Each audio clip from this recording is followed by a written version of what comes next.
wal mursali wa ala alihi wa sahbihi ajma'in. Rabbi shrahli sadri wa yassirli amri wahlul uqdatam min lisani yafqahu qawli. Alright.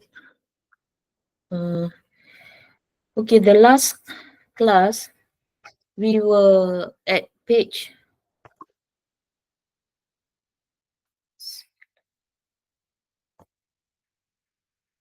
222. Alright. We were explaining about the concept of natural universal. It says when we consider the quiddity of a thing, we conceive it either in the thing itself as it exists in the external world or as it exists in the mind. The nature of quiddity as conceived by the intellect has three aspects. Here, quiddity as conceived by the mind, all right, which has three aspects. And here they are first the mujarradah, or as pure abstraction, unrelated to anything or to any mind. Then second, as absolute, I won't go into a detail because we have already discussed that the last class. Then second, as absolute indeterminate, all right, mutlaqah, unrestricted by unrelatedness to anything and free to engage itself in individual things. All right, that's the second aspect. This is quiddity as conceived by the mind or the intellect. So it's conceptual. All right. And three, same as in two above. All right, which is absolute indeterminate, unrestricted by unrelatedness to anything, and free to engage itself in individual things. So it's the same as in that as second aspect, and present in the mind, where it receives various accidents, all right, such as predication, universality, particularity, and therefore here it's mixed. That's why it's called mahluta, all right, as when the concept of animal refers to what is already actualized in the external world as something specified as rational. So animal thus specified refers to an object of the external world, meaning to a particular man.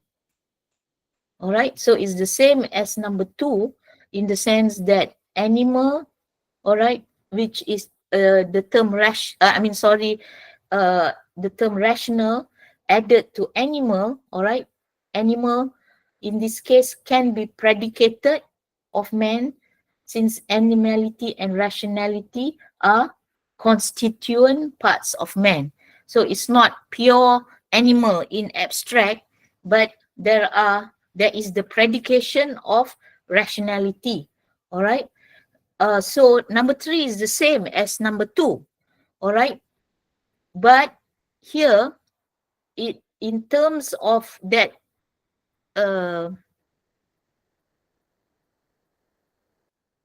animal, all right, that animal is refers to an object in the external world. All right, that animal not just as a concept, but also refers to something in the actual world, all right, or in the external world, referring to a particular man. So it's just not conceptual as rational animal, meaning man as rational animal. That would be number two. All right. But here number three basically is the same in terms of man as rational animal. All right. But it refers to a particular man in the external world. Okay. All right. So then we continue. We ended at this paragraph, but never mind, just for the sake of continuity, we'll go back to the first to the beginning of the paragraph, which says the same quiddity, Here. All right, page 222. Yes, you're right, Hubay. Page 222. All right, that last paragraph. The same quiddity as considered by the intellect under the guise of these three aspects, all right, the three aspects which we discussed, is called, in the first case, conditioned by unrelatedness to anything. All right, here, Bishart La Shai. In the second case, not conditioned by unrelatedness to anything. And in the third case, conditioned by something, Bishart Shai. The first refers to quiddity in relation to prime matter, maddah, all right, or hayula. Here we will look at the footnote, Prof's footnote 242. All right, here. So in relation to prime matter, maddah, the second to genus, genes, all right, and the third to species. Okay, so quiddity in the first case, all right, Bishart La Shai, all right, refers to the prime matter or maddah. Then the second case of La Bishart Shai, not conditioned by unrelatedness to anything.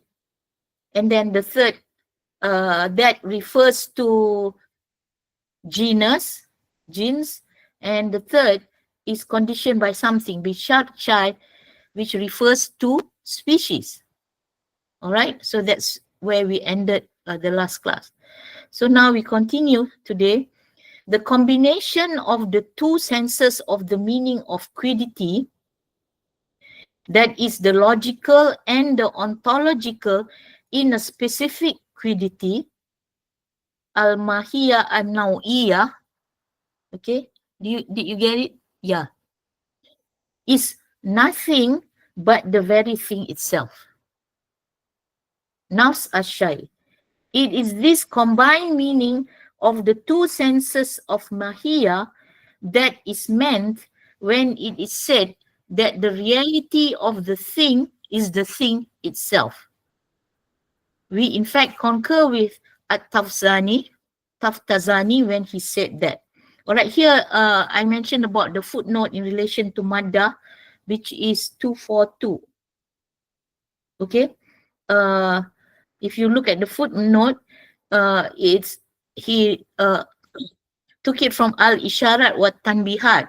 All right, that's Ibn Sina's text.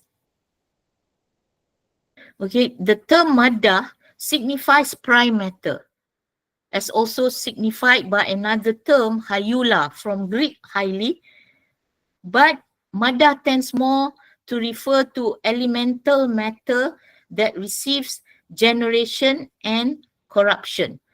All right, so if prime matter, all right, in relation to the Greek term highly, all right, or the Arabic hayula, it refers more to a more, you would say, a more comprehensive or all-encompassing reality. But maddah here, Prof says, all right, as referring to the first aspect, all right, of quiddity, it says here, he says that it refers more to elemental matter, in the sense that it is an element. All right, when you say element, it means it is not, it's not a composite, or it's not mixed. All right, like water is not an element. All right, it's a compound. It's made up of hydrogen and oxygen. But there are elements, all right, in the natural world. It means it's just made up of one matter, a matter. All right, so he says that maddah refers to that, okay, not but that receives and therefore still can be generated and corrupted, meaning that you can create, all right, something from it, and it can also be corrupted, or you can say it can be generated and corrupted, all right, can for one of a better term, decayed or passes away. Okay, but in terms of prime matter, all right, it is eternal. Okay, and that is from in relation to Greek metaphysics. So there is a distinction between maddah, all right, and hayula. Okay, so but that is going into finer detail here. So so as an example, okay, here he says that the prime matter as maddah, and then the second is the genes, all right, in relation to the definition of man, which is rational animal. So animal is the genes, the genus, right? And the species will be the man, all right? Meaning species as being part of the genus, all right, as subsume or a category of the genus, all right? And also have to take into consideration the difference, the specific difference, meaning the distinguishing difference between one species to another. All right, I've already explained that, but this is just to reiterate the point.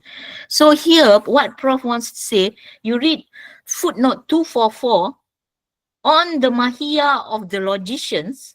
All right, it refers to mahiyah in the particular logical sense, 244. Okay, and is the same as the mentally posited quiddity al-mahiyya al-i'tibariyah.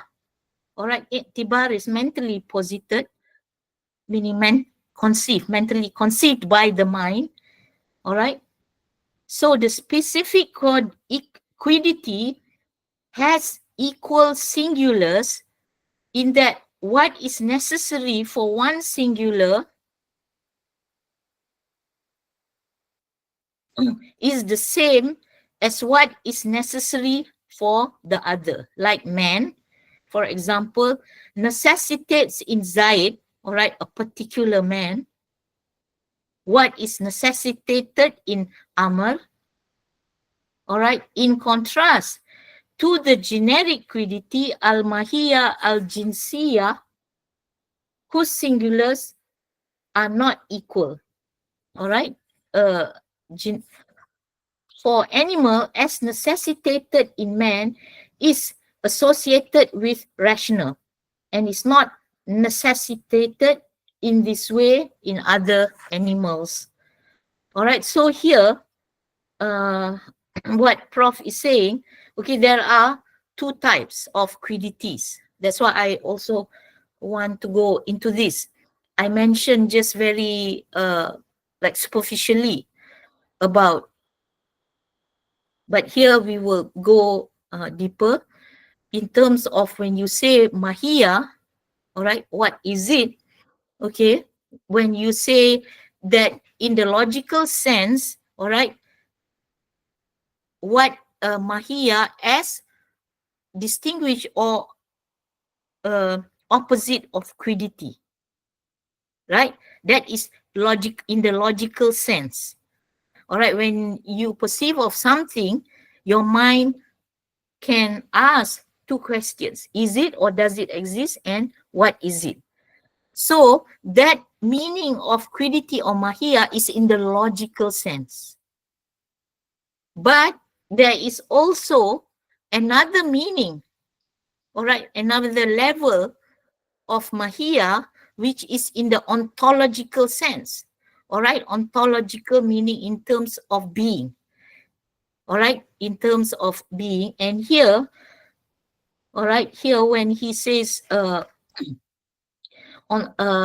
the the combination of the two senses of the meaning of quiddity, the logical and the ontological, in a specific quiddity is nothing but the very thing itself. All right. So the combination of the two senses of the meaning of quiddity, meaning logical, as when we ask the question, what is it? Meaning it's a horse, a river, a tree, whatever. All right. But we can also speak about quiddity in the ontological sense.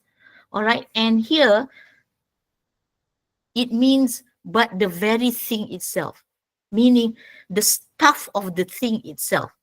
Right. What is it? The reality of the thing. All right. If you say, okay, that man, all right, meaning, see, that is at the third aspect. It can also mean, all right, rational animal, but it can also mean, all right, that particular man as in a particular individual, all right, which is, like he says, Zaid, Amar, Ali, Chong, and all that. All right. So it can also mean that the reality of the thing in the ontological sense, meaning what is it? What is the really the thing? Okay. So we go back to that paragraph. All right. Because I did speak to some of the participants, all right, I had chance meeting. So they said that they could understand, which is good, alhamdulillah, because they say I go slowly, the sentences, and I repeat the explanation. So since that helps, all right, so I will go through, I'll use the same method, all right, since it is effective, all right.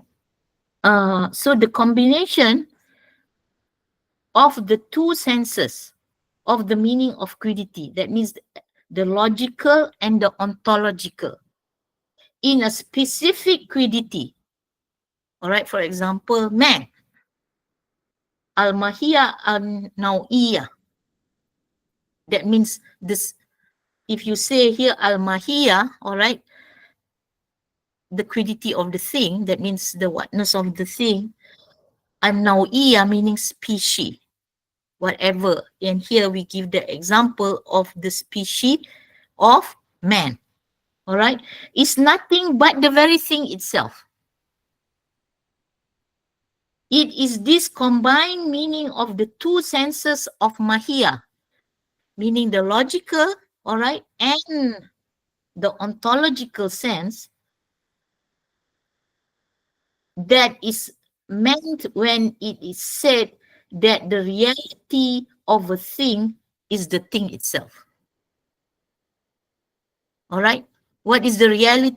So quiddity in the combined meaning, all right, means that it is the reality of the thing itself. All right. So here he quoted Taftazani, all right, the mutakallim, famous mutakallim, where he says, we in fact concur with At-Taftazani when he said that. All right, then we quote here, the reality of a thing, hakikat asyai, and its quiddity, mahiyya, are that by which a thing is what it is. Ma bihi asyai huwa huwa. Or hiya. All right, depending whether the thing is feminine or masculine. All right, in Arabic, of course. In terms of the word itself, all right, not in terms of the gender.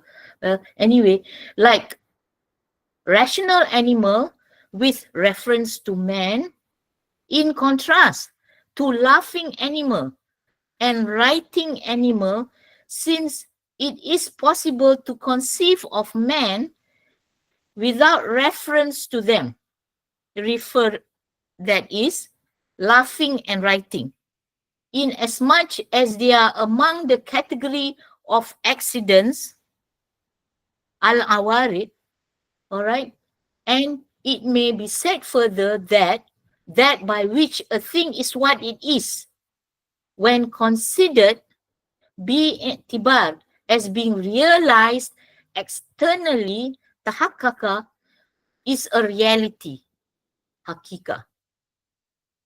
All right. Well, this paragraph basically, all right, it's long here. All right, we'll just read and then I will explain. As being realized externally is a reality, hakika. As being individualized, tashahus, is an ipsiati huwiyah, and when considered independently, without considering them, that is, it's being realized and it's being individualized, it is a quiddity. A thing, a shay, according to us, is the existent, al-mawjud, and substance, subsistence, al-thubut, realization, tahakkuk, existence, al-wujud, and coming into being, al-kaun. And synonymous terms are synonymous terms, meaning words having the same meaning, and the meaning of them is self-evident. Okay? All right, so this is Tazani explaining. What is the reality of a thing? The hakikat of the thing. All right? And its quiddity are that by which a thing is what it is. That means that the reality of a thing, which is its quiddity, when you say quiddity, right? That in terms of what is it? Like I said, bottle. By which a thing is what it is, ma bihi asyai huwa huwa. That which a thing is, that by which a thing is. All right, if you want direct translation there. Ma bihi asyai huwa huwa. So, and here he gives like rational animal with reference to man. So, the reality of a thing, which is that by which a thing is what it is. In relation to man, that by which a man is what? Is its rationality. That's why, by definition, man is rational animal. But man is also a laughing animal, right? Man laugh. All right, I don't know whether cats laugh, but I think nowadays, you know, if you watch videos, cats do laugh, but that's AI. All right, you know, animals laugh and all that. But hyena, they laugh. But anyway, so therefore, here what the point is that this laughing, all right, this laughing quality is shared also by other species. For example, the hyena, right? We can say the laughing hyena. All right? It is not peculiar just to man laughing. All right? Or here, without reference, possible to conceive of man, or you can say, we say that by which a thing becomes itself. All right? Here, so anyway, wait. Here, all right, or I think this would be better the way in relation to that it is, for example, when you say laughing, okay, you can speak about a man without referring to those qualities of laughing and writing. All right, they are qualities, all right, that man possesses, all right, that are possessed by man, but they are not the essential qualities, you would say. And essential basically comes from the word essence. And here meaning laughing and writing, for example, all right, does not constitute the reality, the hakikat, all right, of a man, of man, all right, insan, meaning man and woman, all right, not the man. Do you understand? So, rationality, all right, is the reality of a man, which, all right, is an animal. So that's why he says here, with reference to man, in contrast to laughing animal, writing animal, since it is possible to conceive of a man without reference to them, laughing and writing, in as much as they are among the category of accidents. All right, here accident as in arat, meaning, all right, you can say the quality or the property of a thing. All right, for example, like when the thing itself is the substance, all right, so an accident would be something which is added to the substance. So you can say any properties like laughing is an accident. That's why it's considered mawarid, all right, arat, and writing and laughing. But you can conceive of man, all right, basically a definition of man, without referring to laughing and writing. But you cannot conceive of man without referring, all right, to rationality. So when you talk about the reality of a man, the hakikat of man, and here man is a species, right? Man is a quiddity, right? Because when you talk about man, all right, it answers when you see perceive a man, all right, or you see a man or you meet a man, all right, you ask. You can ask the question, what is it? And therefore, it is answered by the definition. It is a man. And what is a man? It is a rational animal. Okay, so that is what he means here with reference to man, which is the reality of man, all right, which is not referring to laughing or writing, all right, although it is among the accidents. And it may be said further that by which a thing is what it is when considered as being realized externally. All right, so meaning that it's not only in the mind, but it is also the quiddity being realized coming from the word real, meaning made real in the actual world.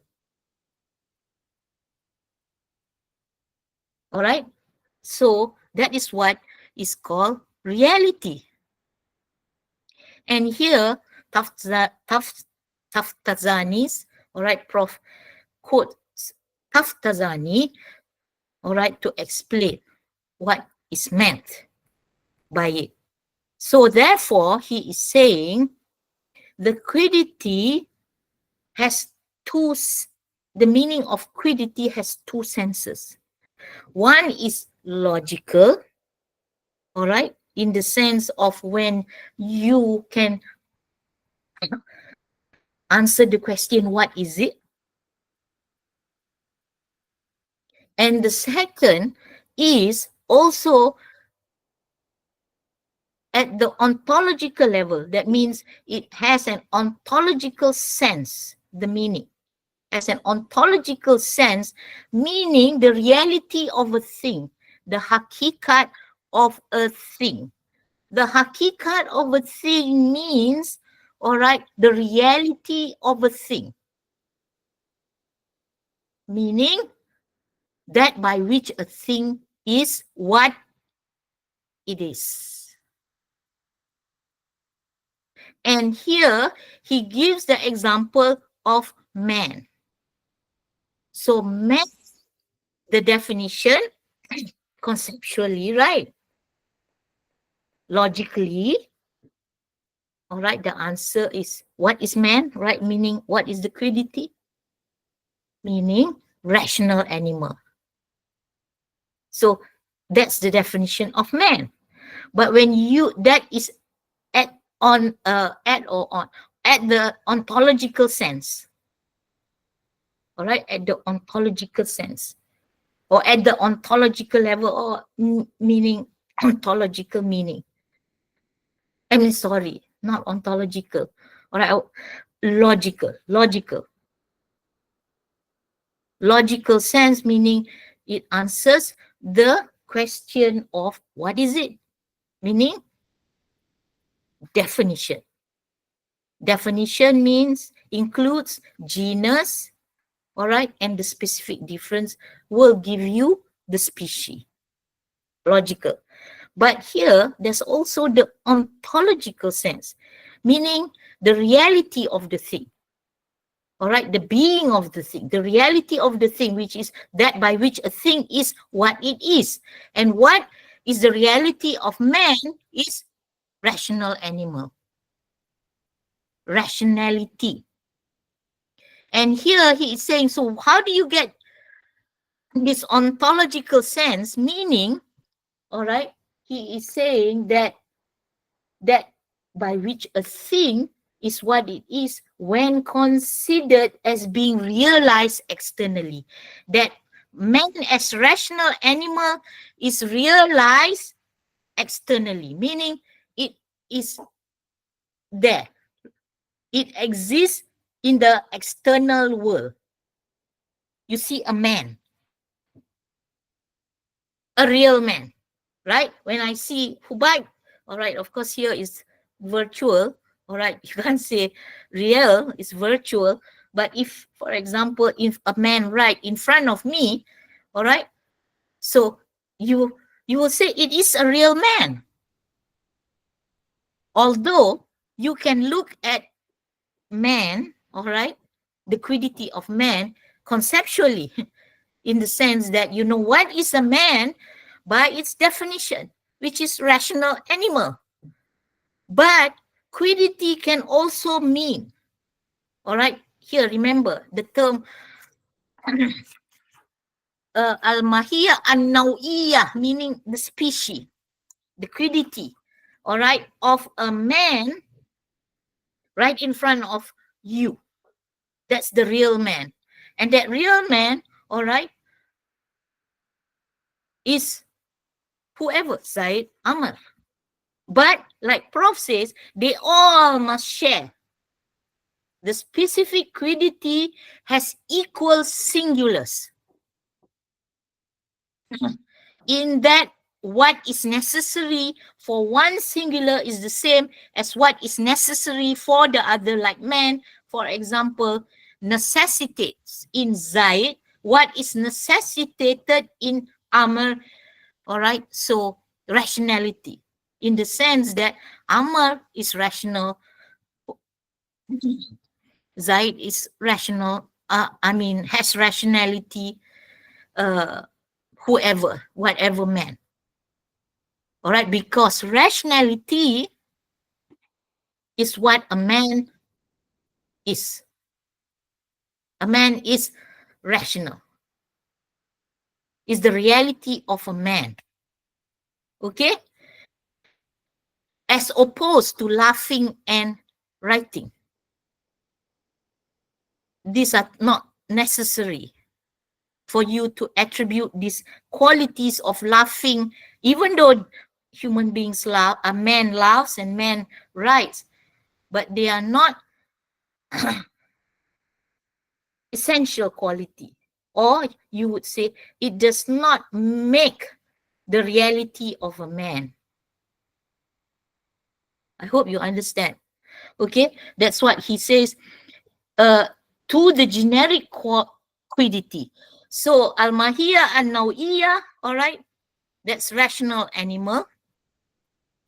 Okay, but al-mahiyya al-jinsiyya, all right, meaning generic, coming from the word genus, all right, whose singulars are not equal for animal as necessitated in man is associated with rational and is not necessitated in this way in other animals. So you can also say the other way around, that for example in rational, in terms of rationality, okay, you can only refer to it to man. All right, but you cannot refer it to cats or dogs or snakes or whatever animals. All right. So that is the quiddity, the generic quiddity. All right. Al-mahiyya al-jinsiyah. But al-mahiyya an-naw'iyah, all right, refers to the equal singulars, meaning when you talk about man as a species, okay, you must refer to the rationality, because that is the reality of man. Not the reality of man is not that he can laugh or he can write. Those equally are considered awarid, meaning accidents or properties, but they are not necessary. All right, which what is necessary, all right, here is rationality. And that rationality, and man as a rational animal, is its reality. Do you understand? That's the hakika.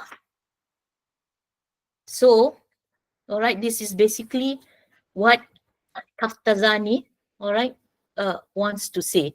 So, in the sense that when you talk about quiddity at the logical level or at the conceptual level, all right, that is one meaning, but that is only itibari.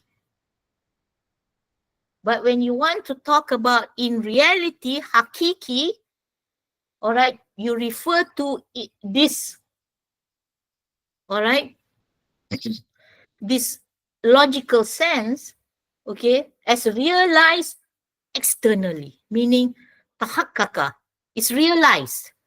That logical meaning of man being rational animal is realized, meaning it is made real, or it is real externally, meaning in the fil khariji, in the external world, and it is a reality. Here, in that sense, quiddity is a reality, not conceptually. So there are two meanings, one logical and one ontological. Okay, so it's a reality as being individualized.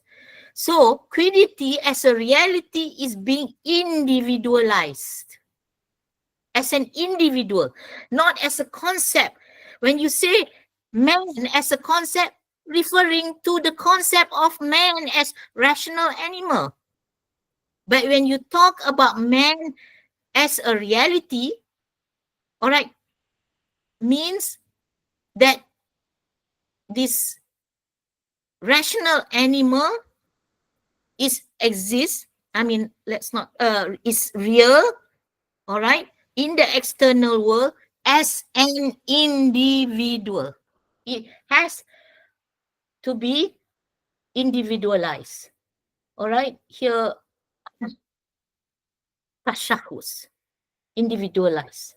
Tashahhus is an ipsiety. These are all philosophical terms, which helps because here, all right, you can contextualize. Because in some of the texts, all right, they just give the meaning. For example, Al-Farabi uses the word huwiyah, meaning ipsiety. All right, ipsiety meaning is the reality of the thing. What is the huwiyah of man?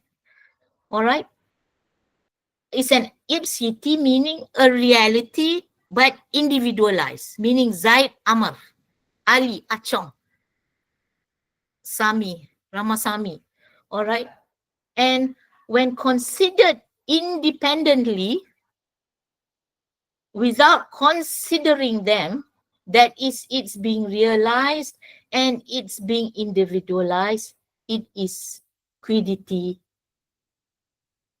All right, so that's the quiddity. All right, basically. And when considered independently, all right, without considering them, it is a quiddity. All right, and it is a thing, a shy, according to us, is the existent, al-mawjud, and subsistence, al-thubut, realization, at-tahakkuk, existence, al-wujud, and coming into being, al-kaun, are all synonymous terms. Okay, so if I were you, I will write equal, equal, equal. These terms are all synonymous. What are synonymous?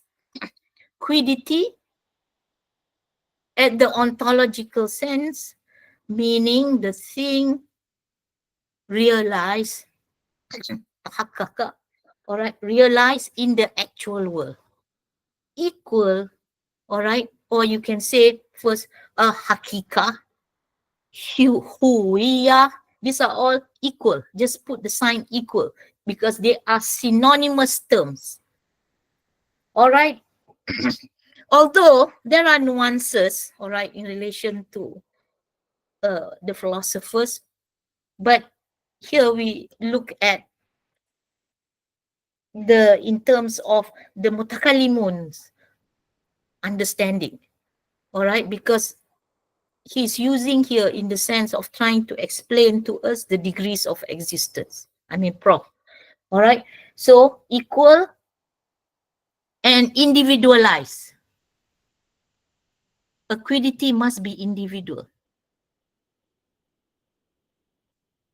Okay, and then it also meaning when you say, all right, and it's being realized, it is a quiddity. Okay, and thing. What does thing? That's why we can use the word thing in general, because thing encompasses all these different meanings. All right, meaning that it is also mawjud, that which exists. A thing is that which exists, mawjud. Isim maf'ul, right? Or passive participle, not is an active. That which exists. That is a thing. So mawjud, subut, subsistent, all right, that it subsists, meaning that it is there in the external world, that it is realized, it has, meaning that it has a reality, and it exists. Wujud, meaning existence.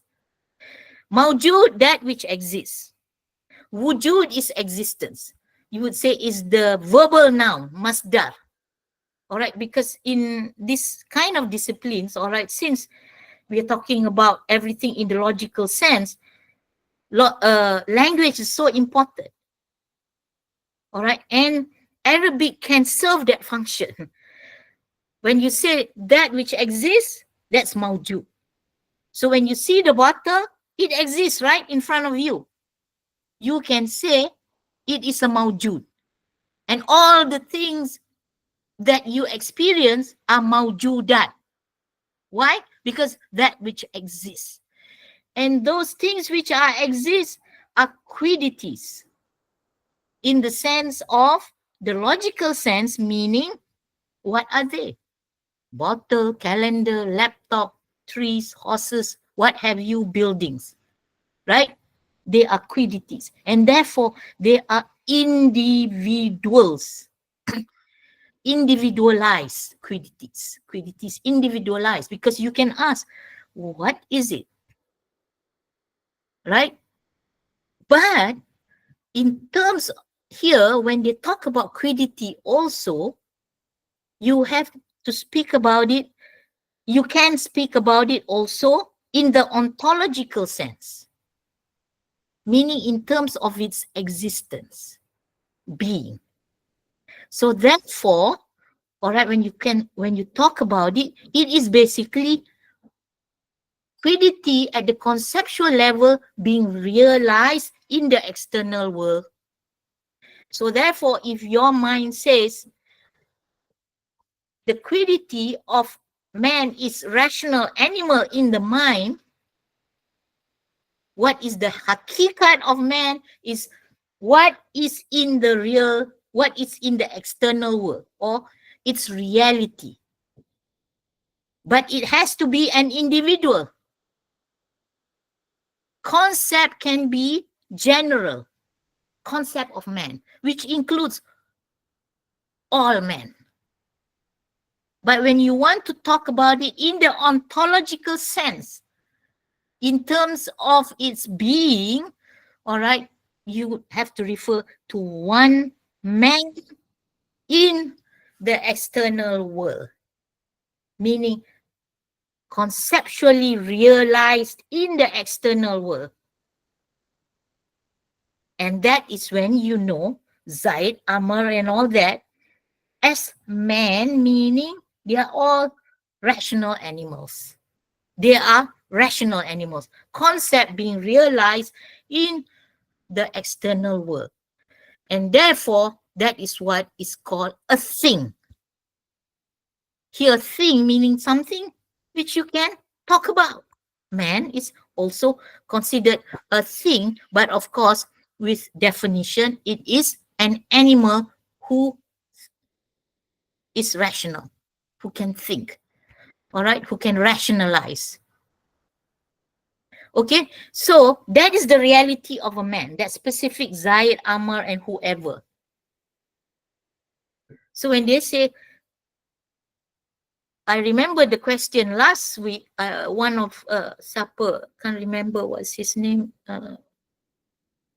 Majnun. All right, I think, is that his name, Majnun? Bahlul.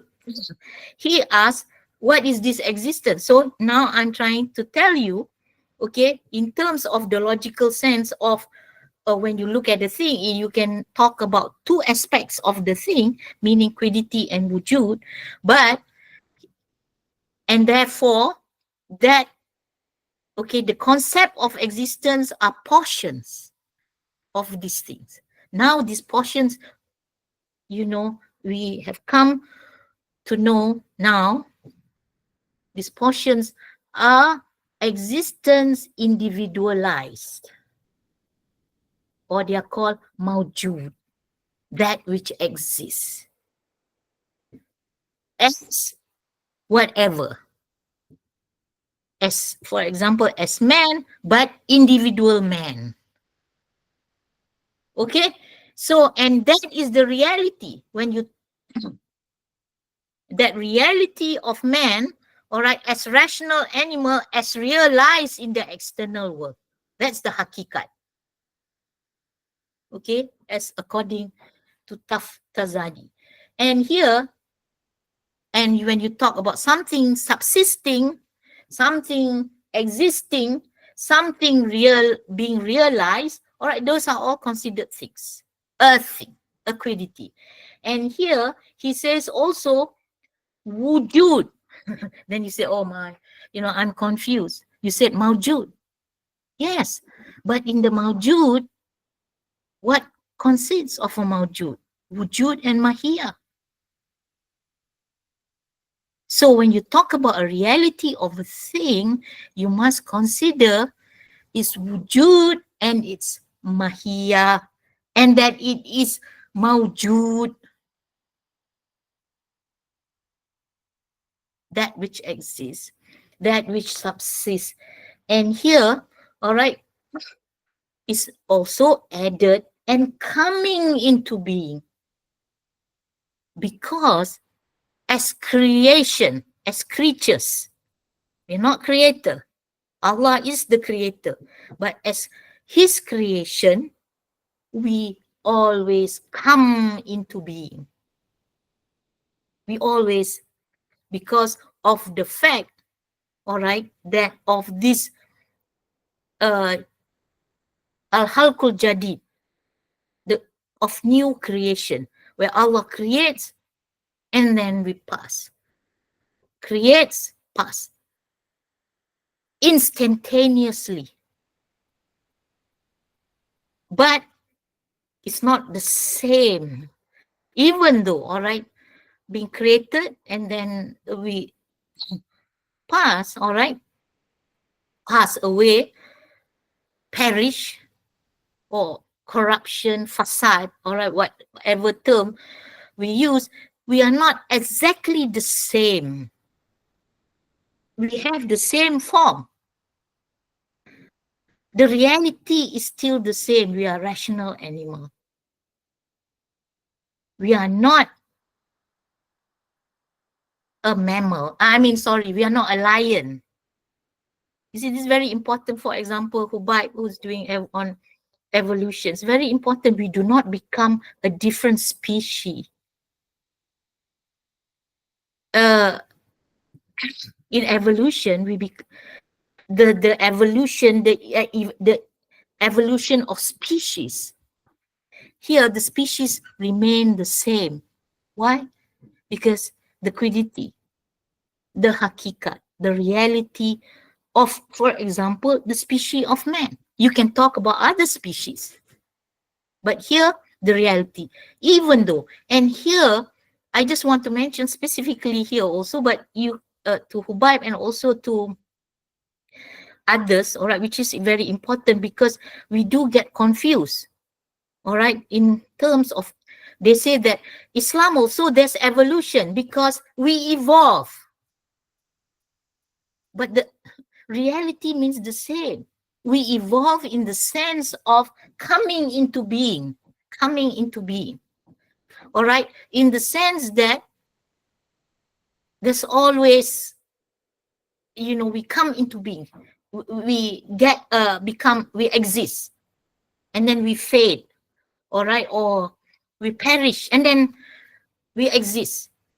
Allah will always give us existence, all right, kun, where in a way, all right, I remember a professor who taught us this, and he was trying to act out this process. He says, where Allah will say, kun, kun, kun, kun, kun, all right, in the sense that, we are always coming into existence, although we perish.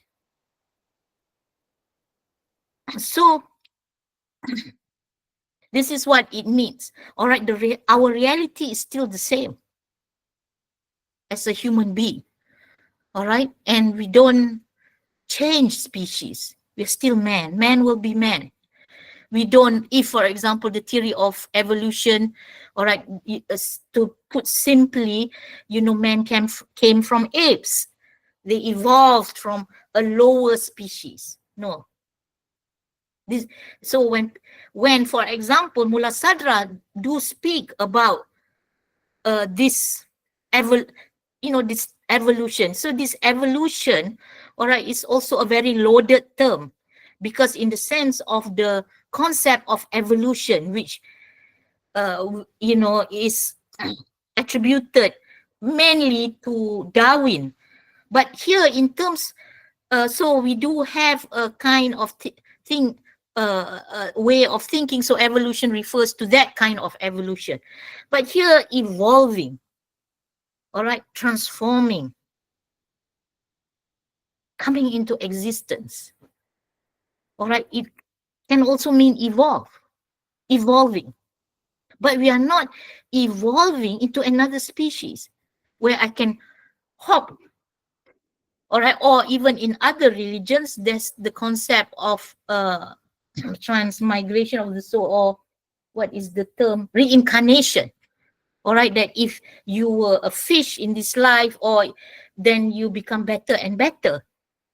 But in terms, and therefore some people who misunderstand the concept of this, all right, and say that, okay, so Islam also believe in evolution, you know, so they say, or they will say exceptionalism or whatever, you know, to describe.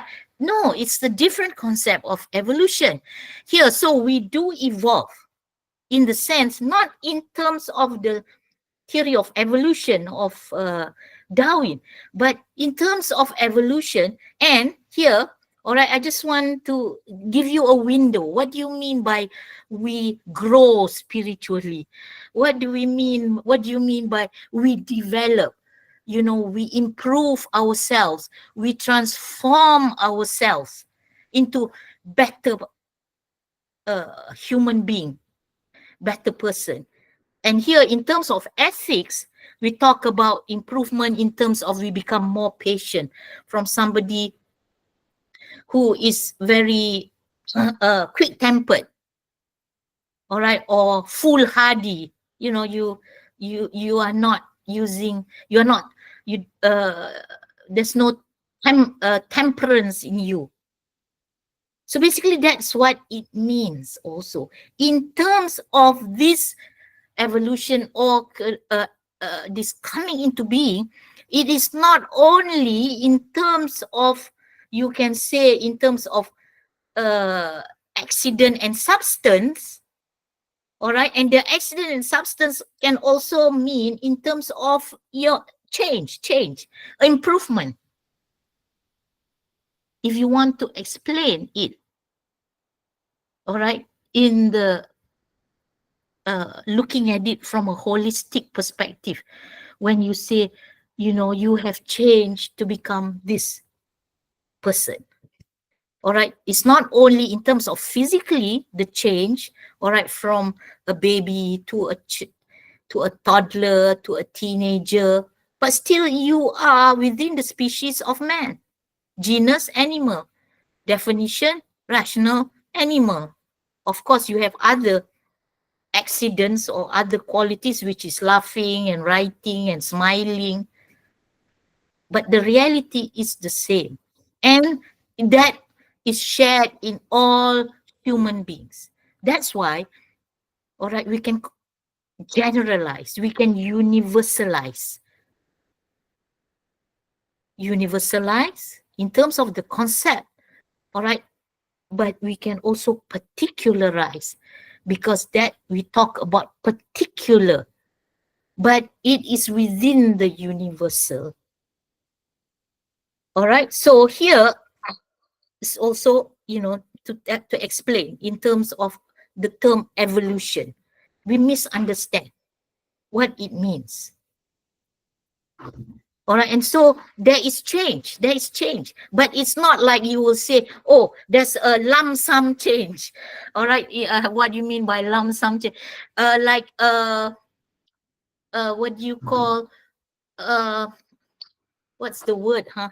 Not lump sum, as in a big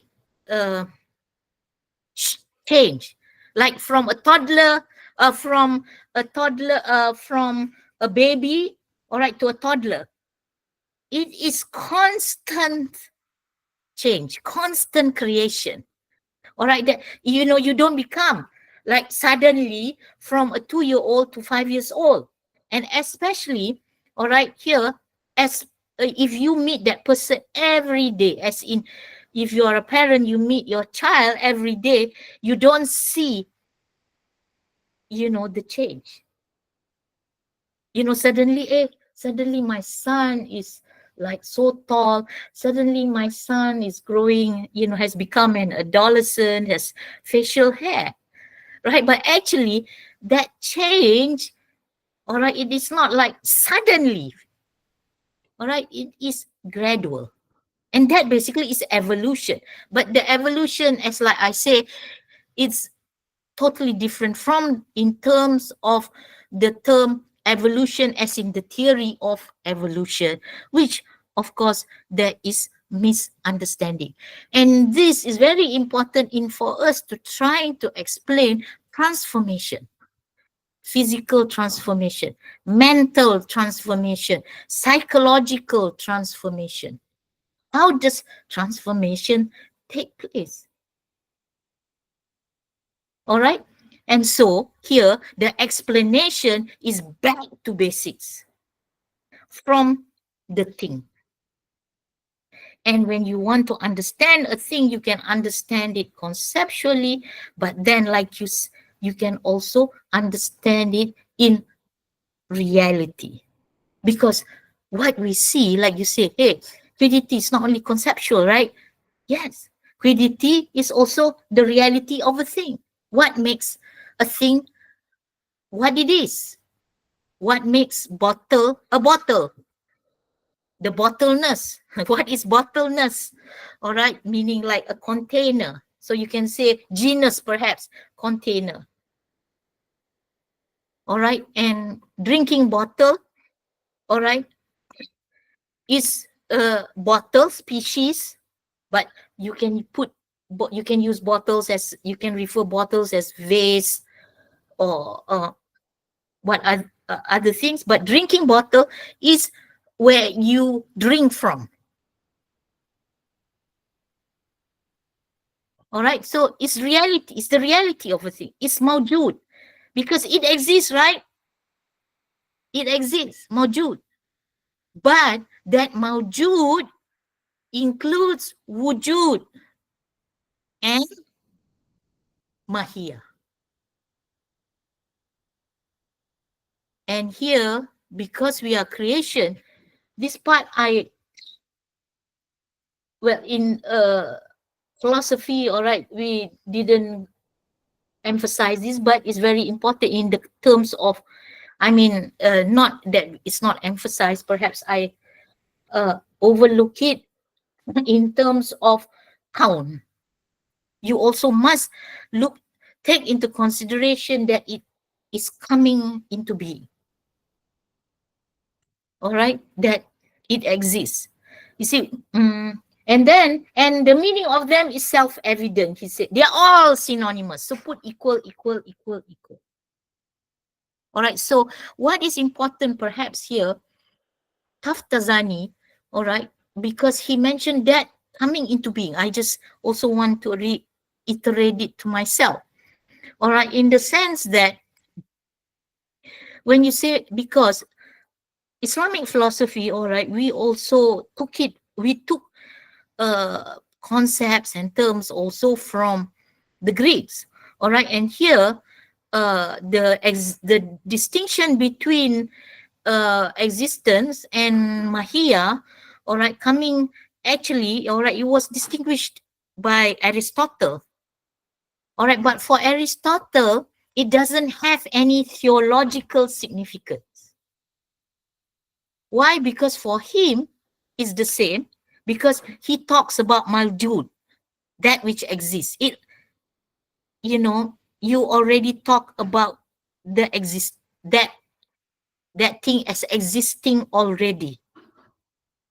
But Ibn Sina, all right, and the other philosophers, it's of theological significance, because he's saying that, okay, it's mawjud and it exists as something. But then, okay, in terms of the quiddity, that at existence, all right, it's not quiddity does not include existence, because you can talk about the quiddity of a thing without talking about its existence, because conceptually. But for the Muslim philosophers, here is good also. I know it's a little bit, well, it's all related, all right? It's all related. And because also to explain that for us, when you can talk about a quiddity without talking about its existence, because it's separate, right? That because it answers that which is conceptually. That's why for Tazani, all right, he wants to emphasize also in the ontological sense the reality of a thing, and that reality of a thing talks about existence, not existence as a concept of taking all the portions of this thing and the mind abstracts and uh, views it, all right, or understands it, mafhum, right, understand it in the mind. But here, what we, for Ibn Sina, he says very important, all right, that means if you look at the quiddity and you say it exists, where does the existence come from? It cannot be from itself. Because when you want to talk about something, meaning the thing as what it is, as the thing which you perceive, and it exists, where does the existence come from? Because quiddity does not include, all right, or existence is not predicated of quiddity. It's not. So that's why Ibn Sina says existence must come from outside of a thing. And therefore, this is very important, the Islamization of philosophy, so to speak. You will say, oh, they just took from Greeks, you know, a lot of the scholars, especially the Orientalists, they will say, we took from Greeks. No, we did Islamize. And this Islamization is so crucial in the sense that if you look at things as mawjudat only, those things which exist, then we don't talk about who gives it existence. We don't talk about existence as in verbal noun of the masdar of wujud, to be. So that's when Ibn Sina says it must be arid, coming from the outside and added to the quiddity. That's what it means. That's why that concept of natural universal is important when you look at a quiddity in itself, because he wants to bring the point that existence comes from outside the thing, in the sense that there is a necessary being. That means we don't create ourselves. There is a creator, and that is of theological significance, which Aristotle was not important to Aristotle, all right, because he was talking about mawjud only, mawjudat, that which exists. He doesn't, and he also distinguished existence and quiddity, but he is not of theological significance in the sense, how did that thing exist? Of course, we can talk about efficient cause and all that. But, you know, there's philosophical argument going in terms of infinite regress. There must be, you know, you say if that thing, all right, created by a carpenter, made by a carpenter, who created the carpenter, the parents, who created the parents, the parents' parents, the parents' parents' parents, all right, you must end it somewhere, all right. That means contingency, meaning all the things that do not exist by itself must receive existence from outside itself. That's the circle of contingency.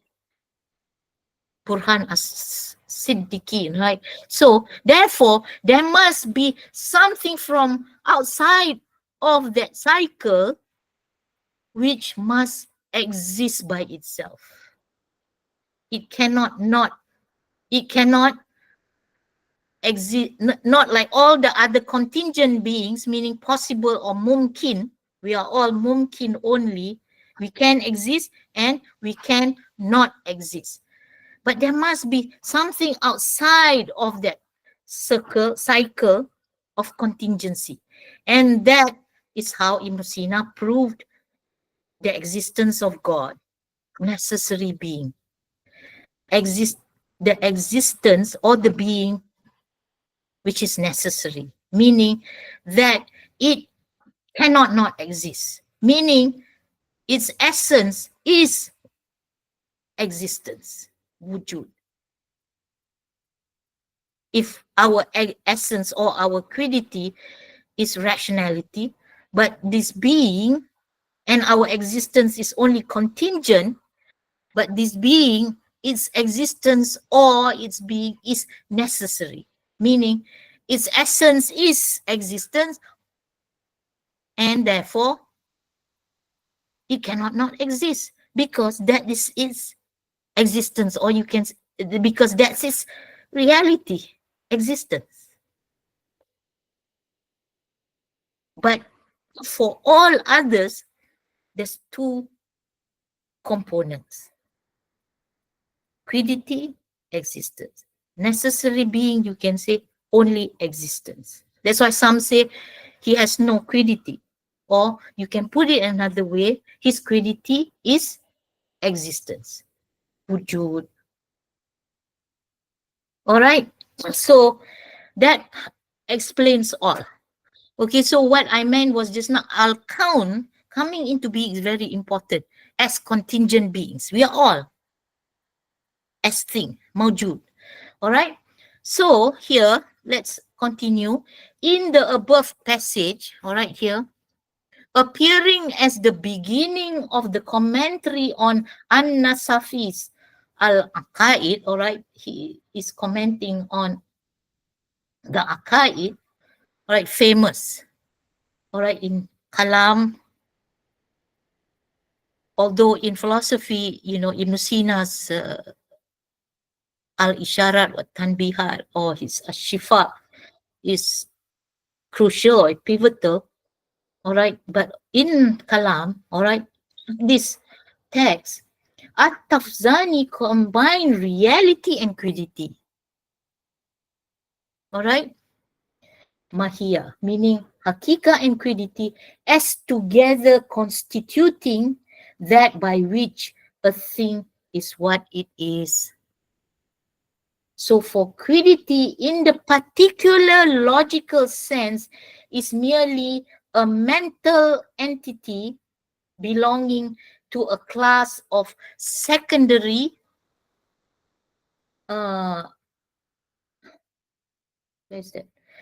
belonging to a class of secondary intelligibles to which nothing in the external world corresponds.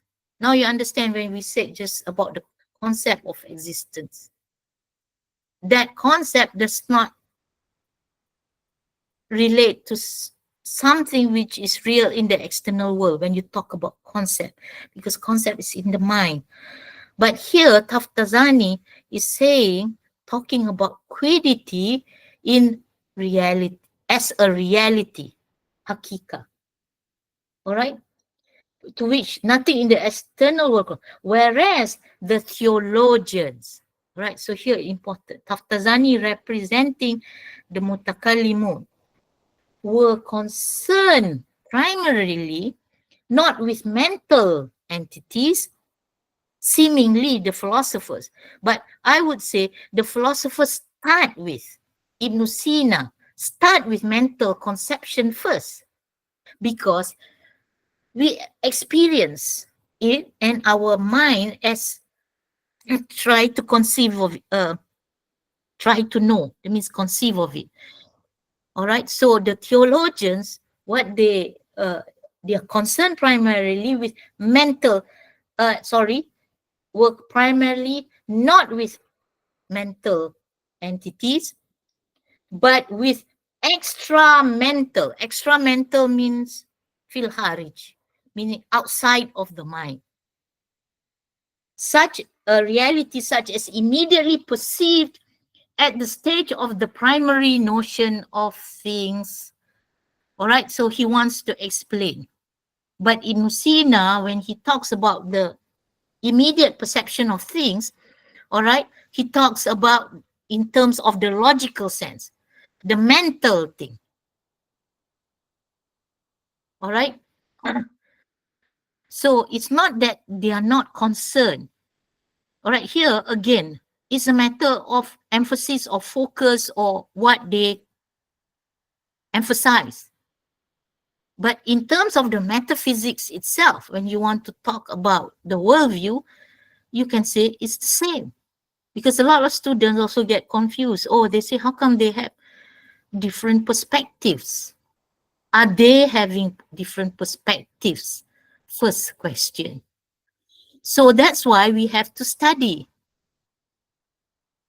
So here, you can say that he wants to talk about the reality of things because he is saying that is the immediate experience of the things, to see that it exists in front of us.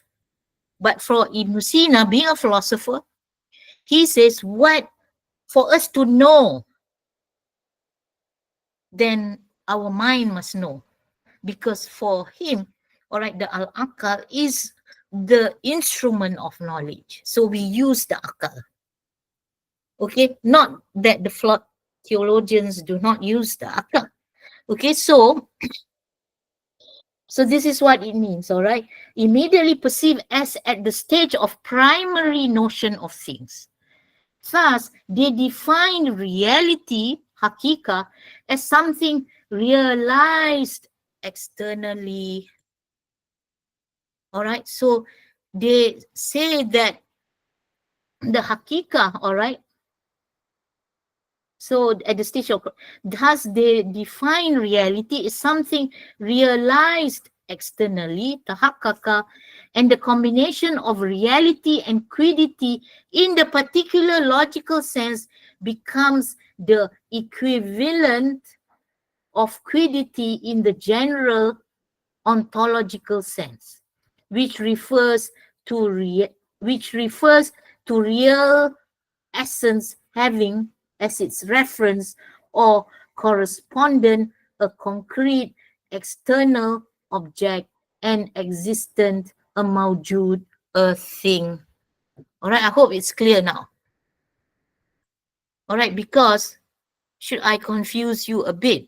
All right, here, because when you read philosophical texts, all right, it's the same in the sense, but the emphasis, like I said, if the theologians, all right, want to talk about the reality of the quiddity, all right, so they say the quiddity has the logical and the general or the ontological sense, but the philosophers will zero in on existence, the component of existence, trying to explain the concept of existence and also the reality of existence in relation to existence. But the Mutakalimun talk about it in relation to quiddity. So therein lies the emphasis, or they say is divided into asalatul wujud and asalatul mahiyah, meaning the primacy of existence and the primacy of wujud.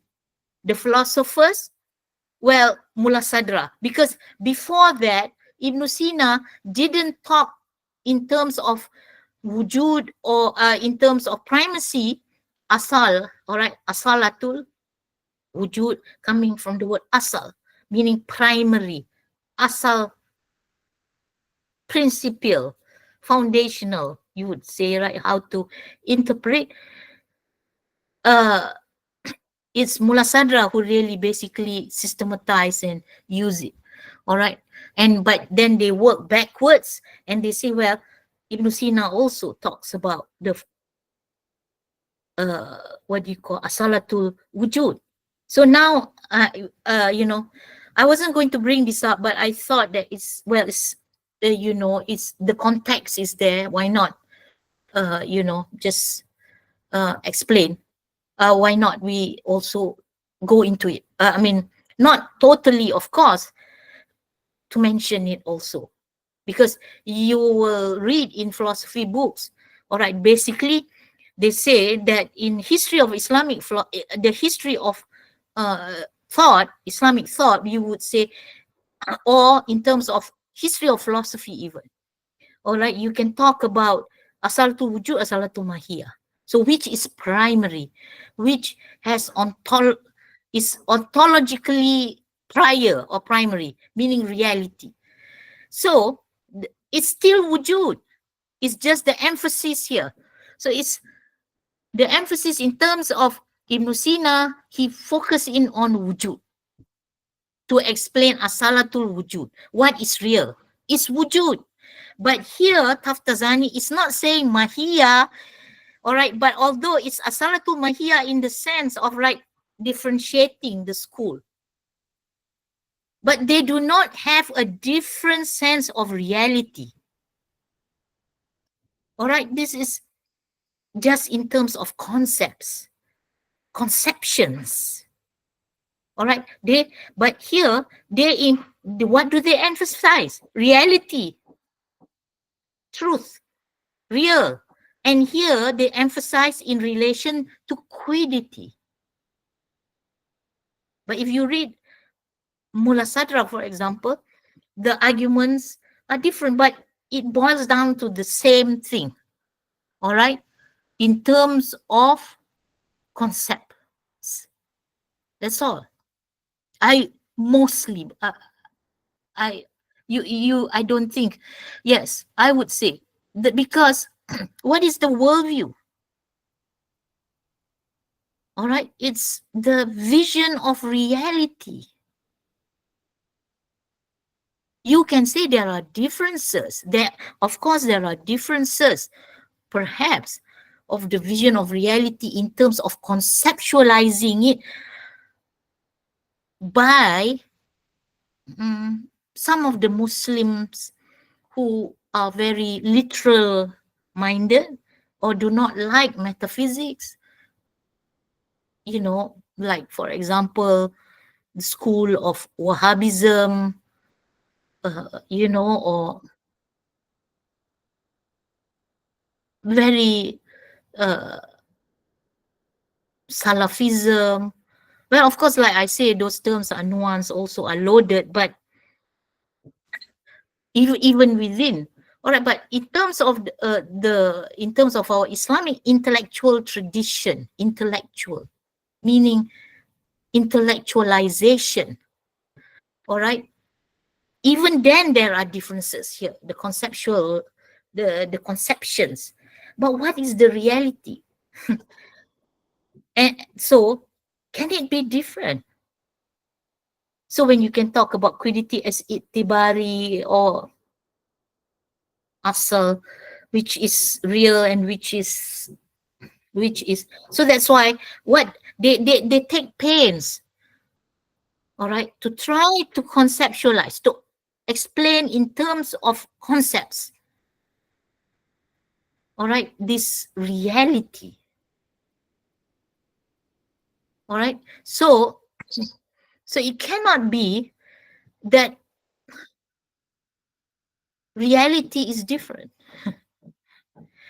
The conceptions, all right, of reality, perhaps like we say here, we can see later, when towards the end where Prof explained the differences and the similarities. That's why you must talk about at the conceptual level and at the reality level. Conceptual level, we can take years and years and study and try, and we can understand the terms.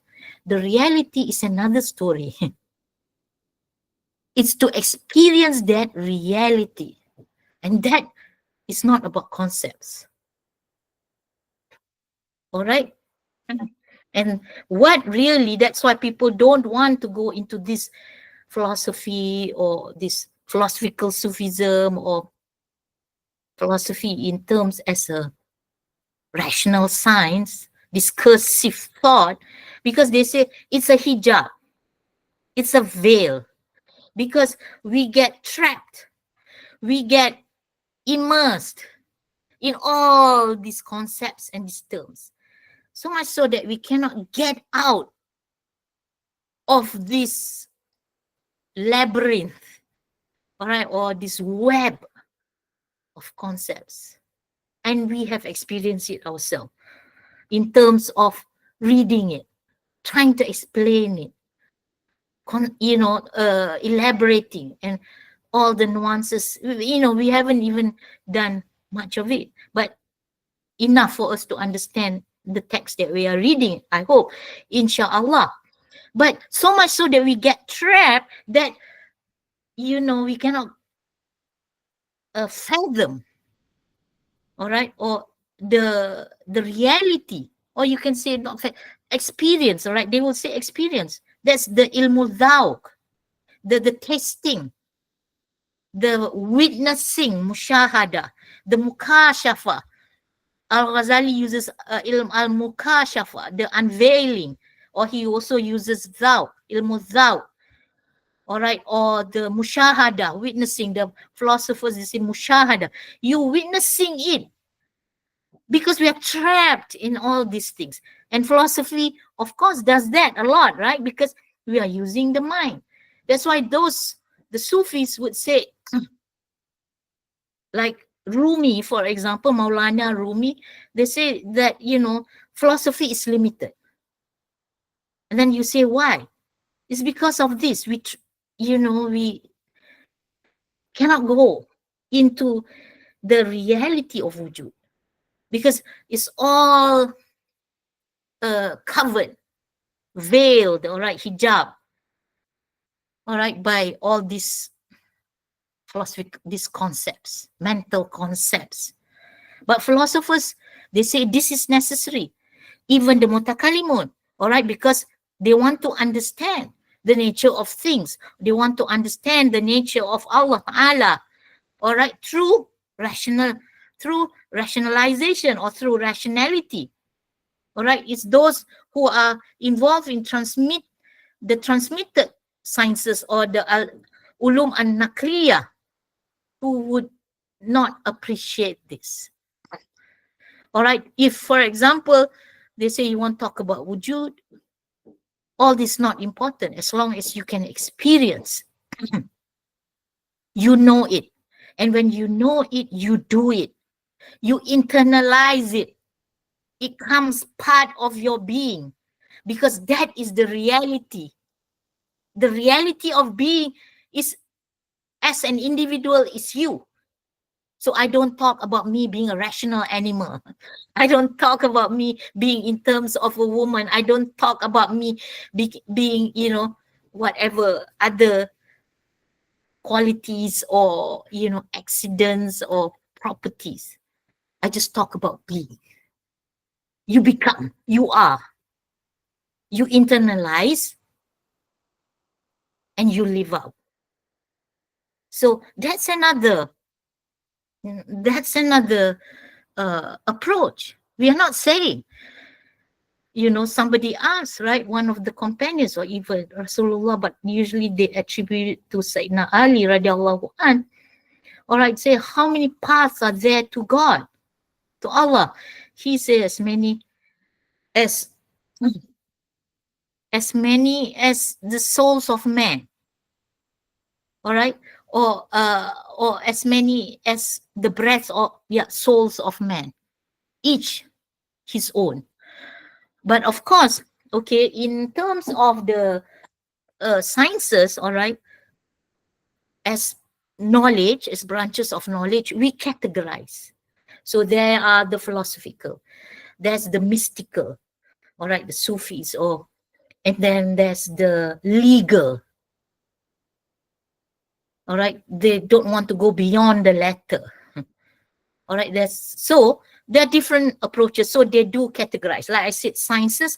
All right, they there must be, like Prof said, you categorize. Education. What is education? All right, you distinguish, or you distinguish, and then you judge. All right, there's judgment. All right, the concept of adab, and then you discriminate, or you distinguish, or you differentiate. right? And then you explain or you acknowledge, all right, there's terms which he specifically used, and then there's arrival of meaning, right? Then you know. That's what education is. You have to go through the process. All right. So there are, although it's in general, all right, but in Islam, we do include all these different approaches at how meaning is arrived in the soul. Okay. So that would be how I want to explain this, when, because we are looking at the individual things, trees, that we have forgotten the forest. All right, so we must put things back into perspective here. Okay, so when we were talking about asalatul wujud and asalatul mahiyah, all right, it's the same, it's the reality. All right, and so that's why many of the scholars, all right, they write about their experiences. For example, like Mullah Sadra, he was looking at things. He would say he believed in asalatul mahiyah. So what does that mean in terms of trying to explain reality from this perspective of mahiyah? But then he said he had this experience, and he wrote where he said he experienced everything is wujud. And that's where he changed perspective, asalatul wujud. And here meaning that he wants to emphasize wujud. Wujud is real. All right, but here it's not saying that Taftazani is not emphasizing wujud, of course. But he's looking at it from mahiyah, quiddity. All right, but for Ibn Sina, he used mental first. That's why he talked about natural universal. When you look at a thing, he says, you mujarrada, you take away everything else and look at the thing in itself. All right. So I think enough to explain, all right, in relation to that. So here, that's what it means that they meant by this combination, therefore, to indicate a concept that directly signifies an extra-mental reality and which belongs to the class of primary intelligibles. All right, here,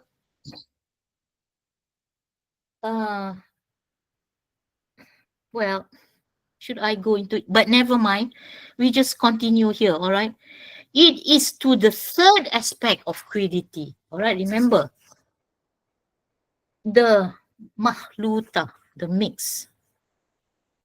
According to Ibn Sina's scheme, all right, remember, this scheme is Ibn Sina, that Taftazani referred in his commentary on An-Nasafi's Al-Aqaid, or An-Nasafi's statement that the realities of things are established, that is subsistent, haqa'iq al-ashya thabita.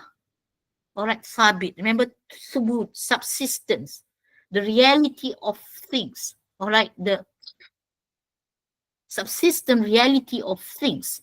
What he meant when he said that the reality of a thing and its quiddity are that by which a thing is what it is, refers in the context of logic to that by which a thing is located in its genus or species.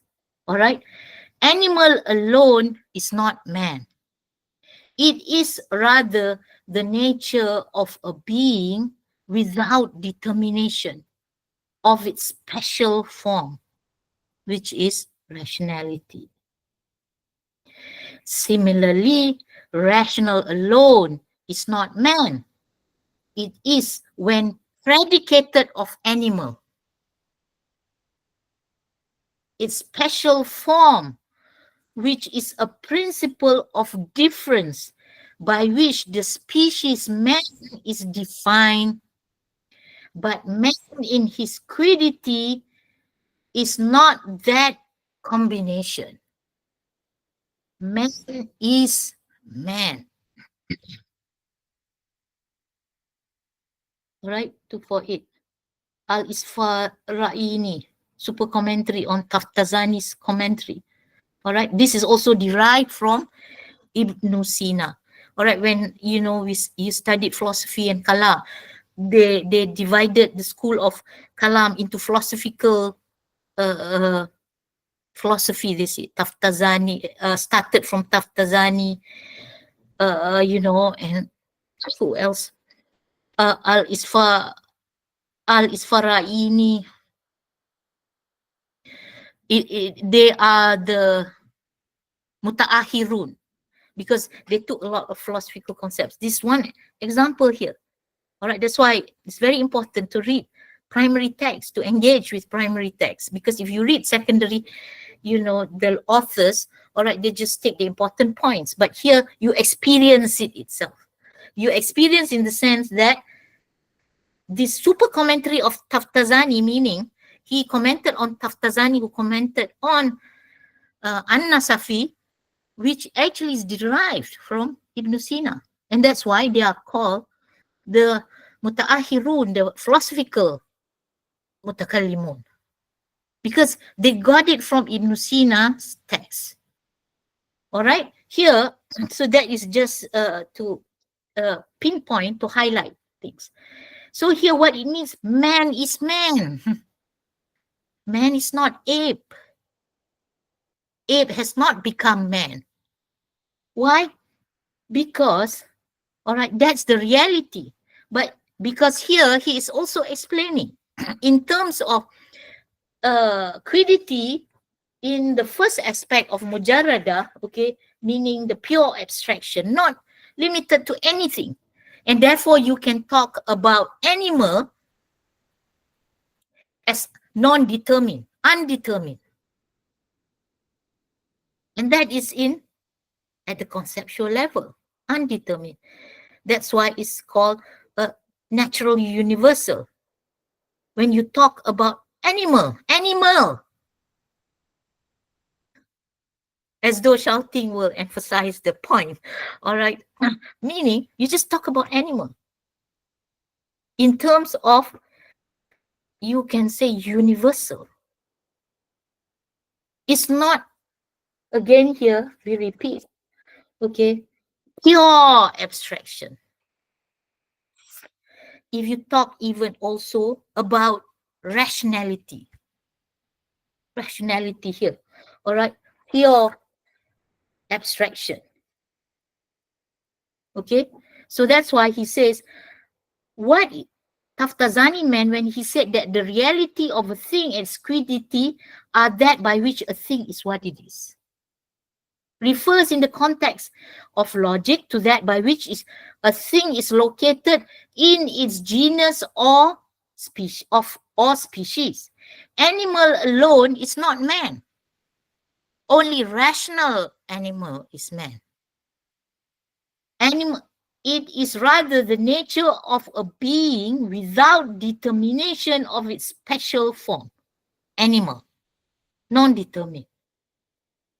Similarly, rational alone also is not man, undetermined. When you say animal, when you say rationality, pure abstraction, non-determined.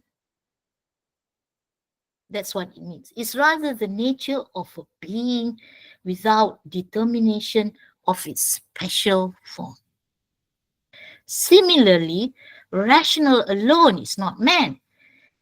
It is when predicated of animal. When rationality is predicated of animal, all right? It is similarly rational alone is not man. It is when predicated of animal, meaning explains animal. Like you say, a sentence has the subject and predicate. The subject is the thing. The predicate is the khabar, right? Explaining the thing. Only when rationality, all right, is predicated of animal, its special form, which is a principle of difference. That's why it's called specific difference, FAS. All right, by which the species man is defined. All right, so the combination of rational plus animal defines man. But man in his quiddity is not that combination. Man is man. All right, in terms of his quiddity, pure abstract quiddity, man is not man. Sorry, man, he is not animal. All right, he is not rational. But when rational, when he is an animal, all right, and rationality predicates, he explains him, all right. I always get confused with this word predicated, all right. When rationality is predicated of man, then only, okay, man is defined. But he says the combination of rational plus animal, it defines man, right? It defines man. What else defines man? Conceptually. But man in his quiddity is not that combination. Because, why? Because quiddity in its, there are three aspects you can talk about it. Pure abstraction. And then the second level, okay, which is it can be attached to anything. So, in terms of animal, anything can be attached to it, laughing or four-legged animal. But in terms of definition of man, rational animal, that is the third here, the third part. And that third part, all right, is the mahluta, which is the hakikat. That is when the quiddity is actualized in the real world, in the external world. That's what I think Prof means. All right. But logically, as we follow the argument, that's what he means. Man is man. Well, you see, you can say man is man. I can say that. But we have to explain that statement. So that's why all the scholars try to explain what is meant by man is man. And so the whole explanation that we have gone through explains that. Before you can say man is man, what is meant? Reducing noise, yes. What is meant by man is man? All right. So, Hubayb, you can say that statement. All right, man is man. But of course, you want to go through the whole process of trying to explain it from the perspective of kalam. You can say from the Ash'arite view, Taftazani is an Ash'arite. Or you can talk about it from the metaphysical. Or if they do, oh sorry, yours is in terms of the metaphysical view. All right.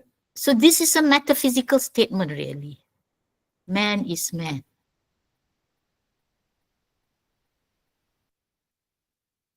Okay. Humanity or being man insania, when considered in itself, is not some kind of entity that is common to and can be received by recipients of existence, such as man. All right? It's not an entity, humanity. All right? It is a concept which is, you can say, pure abstraction. It's not connected, or you, to put it simply, not limited to any, it's not determined, all right, to anything, and can be received. It's not some kind of entity, it's not some kind of entity, all right, that is common to and can be received by recipients of existence, such as man. Being man in itself is something negative or something that is conditioned by unrelatedness to anything. All right, bishat la shy, which is the second, all right, aspect. Only when it is referred to as something of zaid, in the same manner that it can be referred to as something of amar, that it refers to a single concretely existent individual, all right, which is the third aspect. In itself, being man or humanity is neither what is in zaid nor what is not in him. For the humanity in Zaid and that which is not in Zaid are mentally posited. I'tibari, all right? Meaning you, it's in the mind, all right? Posits in the mind. Determined entities attached to Zaid on the one hand and not attached to him on the other. Only after Zaid is being related to it in either case. All right? Only when it is related to, meaning humanity or not humanity. That is the second. All right? When you, the second aspect. As absolute, indeterminate, unrestricted by unrelatedness. So therefore, humanity is not related to Zaid, or non-humanity is not related to Zaid. All right? That is what it means. So in the context of reality, that is from the point of view of what is already actual, realized, where things are without exception, particular and individual. The quiddity of a man is that by which the man is that particular man, thereby indicating the reality of an entity which, when considered together with the man, is that by which the man comes to be man, that man. That man. Perhaps you can use that argument also in relation when we talk about reality. All right? By, in the sense that you have to talk about those particulars. All right, so, well, anyway, that one we can discuss later. So here, the reality, all right? So this is the position of Taftazani and the Mutakalimun. Now, nothing establishes the identity of a man.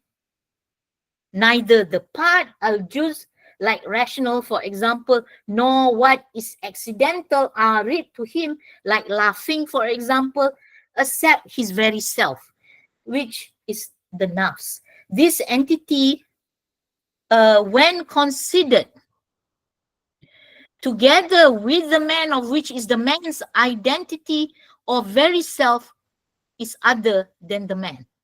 All right, this entity, when considered together with the man, of which it is the man's identity or very self, is other than the man. When we say, for example, that man is composed of soul and body, we are saying that man is neither soul nor body, but that out of these two, there is constituted a third entity.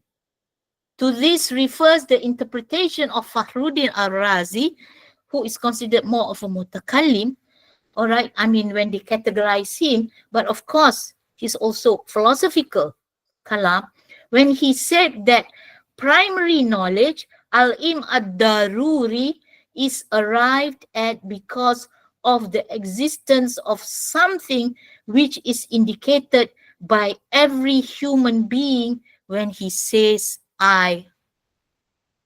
This something is either a body, a jisim, or an accident, all right? Or a combination of both, or something different from both, or it is a composite, murakkab, formed of them as of two things from which is constituted a third entity. From this, it is clear that the quiddity of a composite is not the composite itself, though the quiddity itself is a composite, as illustrated by the following diagram.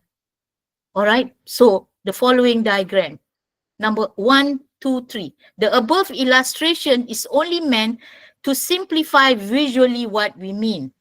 If circle 1 represents the genus, animal, and circle 2 represents the difference, fossil, rational, then 3 would represent the species, now man.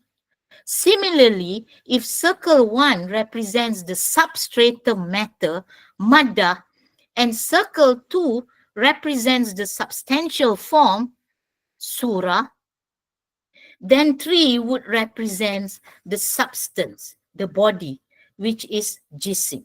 Then again, and as related to man, both logically as in the former case and ontologically as in the latter case, if circle 1 represents a composite body, jisim individuated in human form, badan, and circle 2 represents a sensitive and rational soul, 3,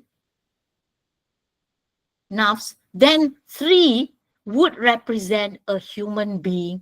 The reality of a human being is his very self, neither body nor soul, nor matter nor form, nor animal, nor rational.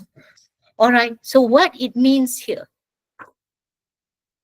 Here, basically, I would try to simplify it in the sense, all right, that when you look at a quiddity, all right, here, the quiddity of a composite is not the composite itself. So therefore, when you look at a thing, and here he gives, there must be the particular aspect and also the universal aspect. And the universal aspect, when you look at a man, all right, is defined by rational animal. But when you say man, all right, it does not refer just to the conceptual definition, which is quiddity in the logical sense. He says the hakika, the reality of a thing, is its logical sense and its ontological sense. Therefore, the ontological sense must refer to that third aspect, meaning that quiddity realized in the external world. So when you say man is man, you are referring to man who says I am Megawati.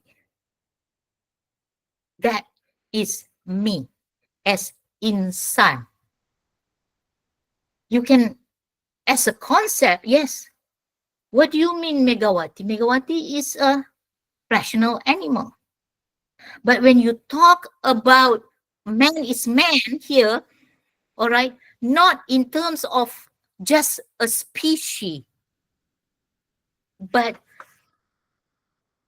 referring to the reality of the man himself, which is jisim and here the nafs, all right, body and what I have to make sure I refer to the exact terms here, meaning here maddah and surah, all right, here philosophical, meaning the substance and the form, all right, and represents the substantial form. Surah would represent the body. Then again, and as related to man, all right, represents composite body, jisim individuated in human form, badan represents a sensitive and rational. So then three would represent the human being.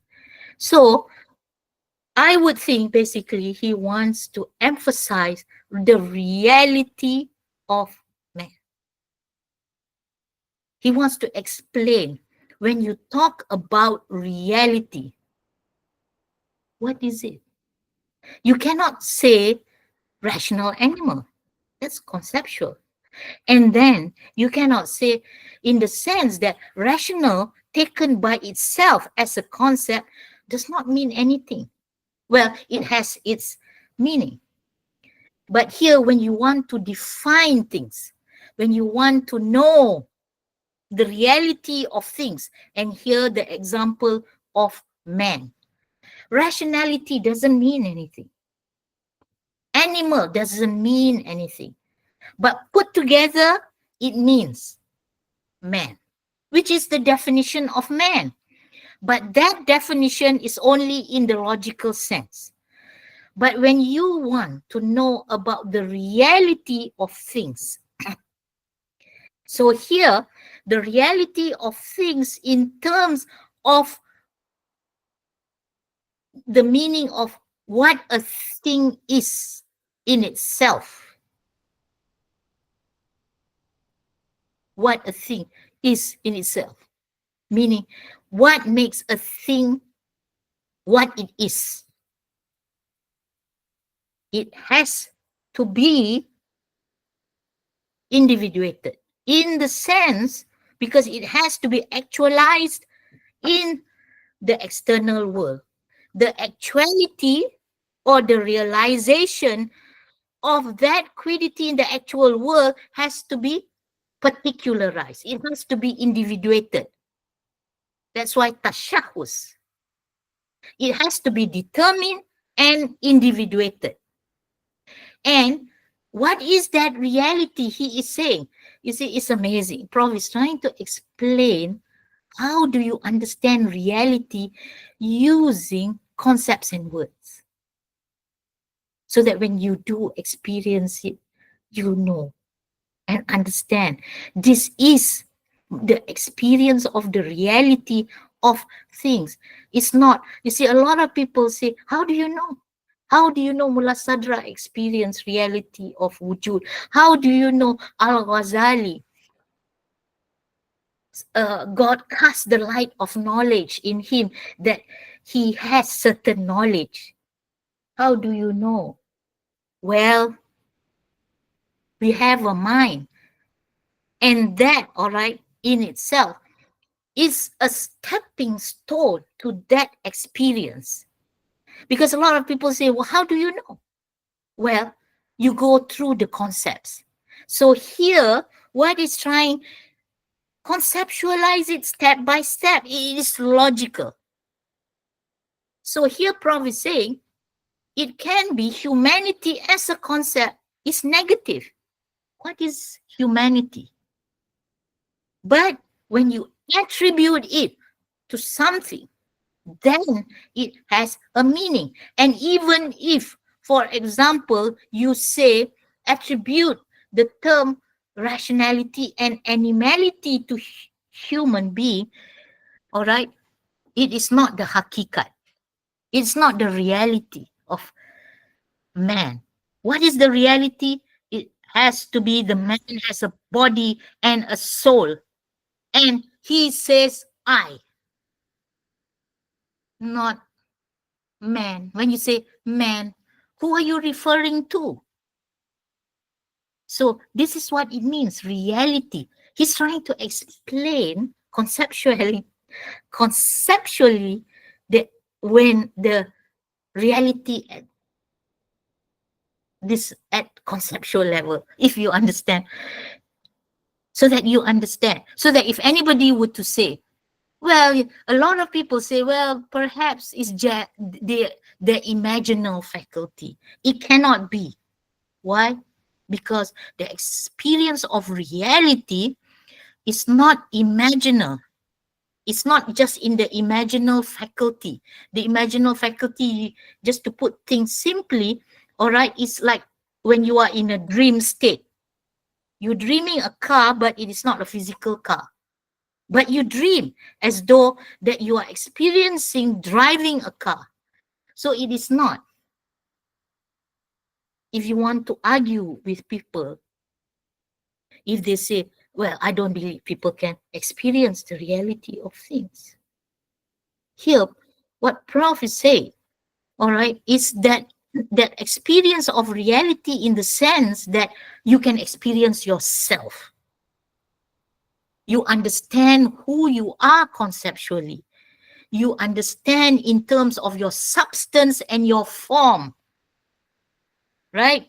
Madda and surah. You can understand in relation to your badan and your soul.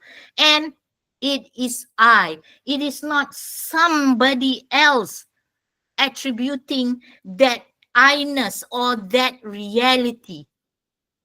Okay, I think we have to stop here. So, you see, it doesn't end here, all right?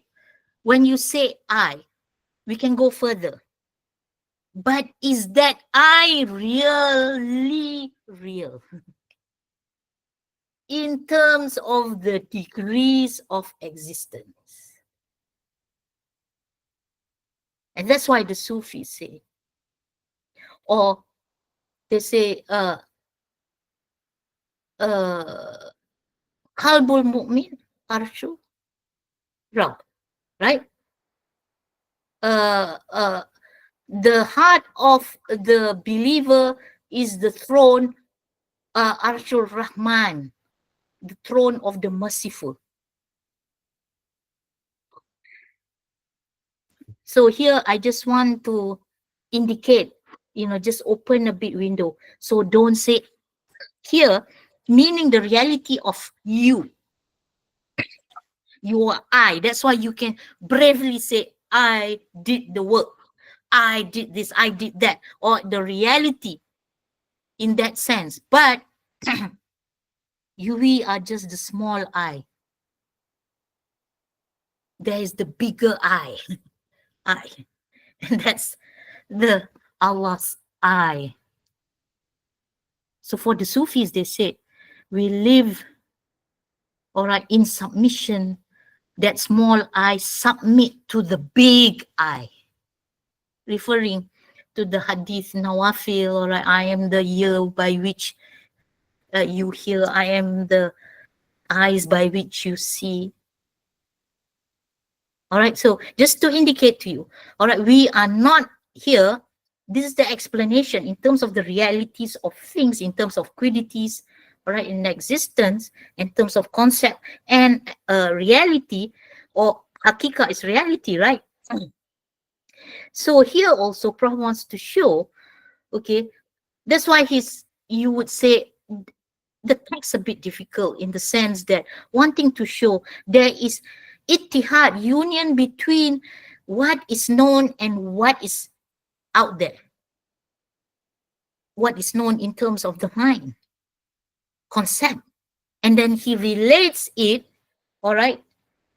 But that is the metaphysical reality. But in terms of, it's not easy to explain. All right? So, explain it logically, all right? So, he's trying to say that that is what, so therefore, what is known and what is known in the sense of the knowing subject, what you know, and what is known, that what is out there. All right, in Islamic metaphysics is ittihad, meaning identical, corresponds. It's not something different. So you can say, then we are realists, not idealists. But to a certain extent, you see, that's the thing. It depends on from where you're looking from. I won't confuse. But here, this is what we are saying. So we are not this I, that selfish I. Here, I want to mention, this is the I of the reality of us as a human, as a living entity, an existing entity. All right, this is not that, what do you call that, selfish, or that, what is the term? You know, we are always thinking about ourselves. That's why I had to indicate to you, all right, in the whole perspective of things, there is that big I. In the sense, we are at the last level of existence. So you would say the small I. All right, the small I. Okay, wallahu alam. Think about it. All right, so we will end here. I'm sorry I didn't take any. Are there any questions? It's 12:07 already. Bahlul Majnoon. If we say that by which a thing becomes itself, by which a thing is what it is. Well, yes, in the sense that it is, that itself is its reality. All right. So, wallahu alam, I hope, all right, you see, it gets complicated. So we have to also, in the sense, you know, contextualize and also add in some of the things to make things clearer. All right. So this I, remember, is the small I, because yes, I don't want that you say, oh, I. So no, this is in relation to the reality of things. What is, all right, what is the purpose of knowledge? All right, to know the reality of things. So, all right, Hubai, man is man. We did not evolve from apes. Or whatever, if there is Adamic exceptionalism or whatever, now they have all sorts of theories, all right, saying, oh, everything else evolved except for Adam. So you can refer, a lion will be lion. It wasn't a rat before. Why? Because the definition is there. The definitions do not change. Perhaps they would say a dinosaur. All right, so anyway, we won't delve into that. So what is important is that nafs here, the soul. But here he is just trying to say nafsi. It is not the ideology of nafsi. Me. That, you see, it has become ideological. This is not. This is metaphysical. That's why I have to say this is small I. This also, remember, there's the big I, which we talked about. All right, that absolute existence. Wallahu alam, inshallah. All right. Assalamualaikum. Oh, somebody asked here, any link of attendance today? All right. So I think that one we will leave it to the admin. All right. So thank you. Assalamualaikum. And thank you, Hubaib, for moderating the session. For helping. All right. Assalamualaikum. See you, inshallah. Thank you, Prof. Thank you very much. Thank you.